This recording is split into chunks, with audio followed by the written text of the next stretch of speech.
The chain-link fence was 10 feet tall with razor wire at the top. It began at the front corner of the repurposed cement block warehouse in North Denver, wrapped in a neat rectangle around the side parking lot and the rear loading dock, and continued to the opposite corner of the building. Peter Ashe stepped down from the back seat of Henry Nygaard's big 4-door pickup to pull open the rolling security gate. He kept his head on a swivel, eyes chasing from the street to the fence lines to the windows and flat rooftops of neighboring buildings. He wore a decent second-hand armored vest and one of Henry's spare pistols strapped to his leg, neither one exactly hidden under an untucked flannel shirt, but not particularly visible unless someone was looking for them, which was more or less the goal.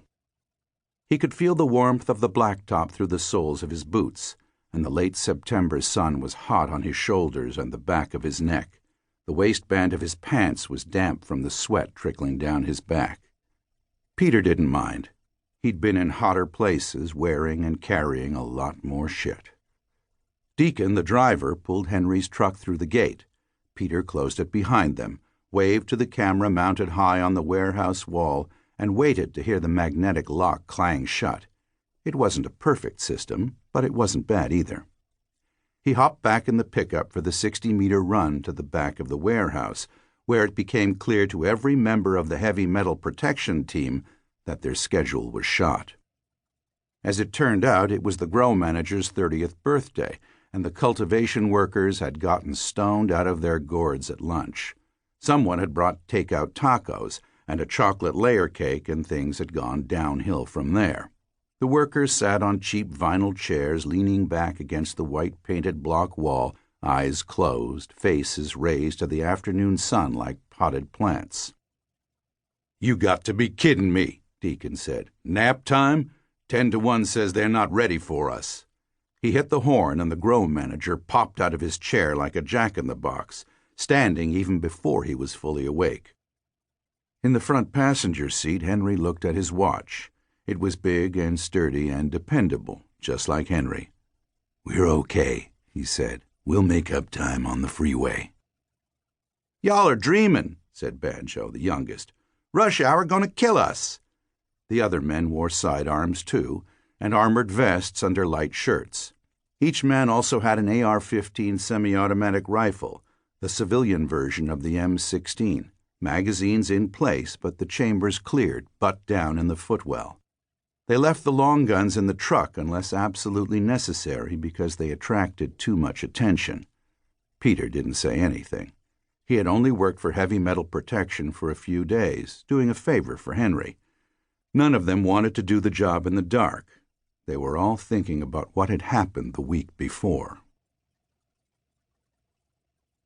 Peter was tall and rangy, muscle and bone, nothing extra. He had wide, knuckly hands and a lean, angular face, his dark hair long enough to cover the tips of his slightly pointed ears. He had the thoughtful eyes of a werewolf, a week before the change. Even out in the parking lot, he could smell the heady green funk of the growing plants. Henry said it was bad form to call it marijuana unless you were talking about medical marijuana, which was a legal term. For many people in the industry, the word marijuana had racist undertones from the first attempts to regulate the plant in the 1930s, when officials tied its recreational use to Mexican immigrants.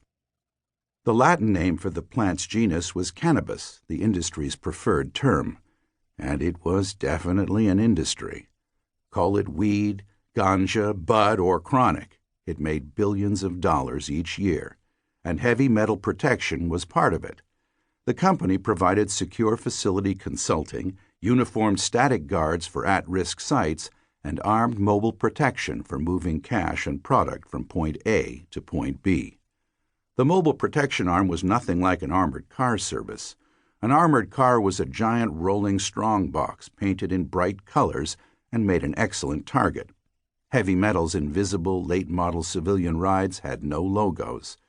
The two-person teams were armed and wore ballistic vests but no uniforms. They looked like accountants or electricians, anyone but who they were, highly trained former military personnel with a job to do. Most cannabis-related crime occurred at grow facilities because they were usually located in neglected or industrial areas where the rent was cheap and traffic minimal, and also because you could find them with your nose. Growers told their employees not to be heroes. Even if cured product was as good as cash, worth more than $1,000 a pound wholesale, 2 or 3 times that broken down for retail, nobody needed to die to protect a pound of weed. But when security was done properly, with hardened facilities, visible security measures, and varied delivery schedules, robberies were rare. Problems generally happened for one of several reasons. A security lapse, like a door left open at the end of a shift because somebody's magic brownie kicked in earlier than planned.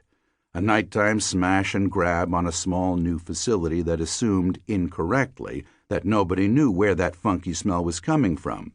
Or something as simple as a guy walking in like he belonged, grabbing a pound or 2 of vacuum-packed product, tucking it under his arm like a football, and taking off like O.J. at the airport.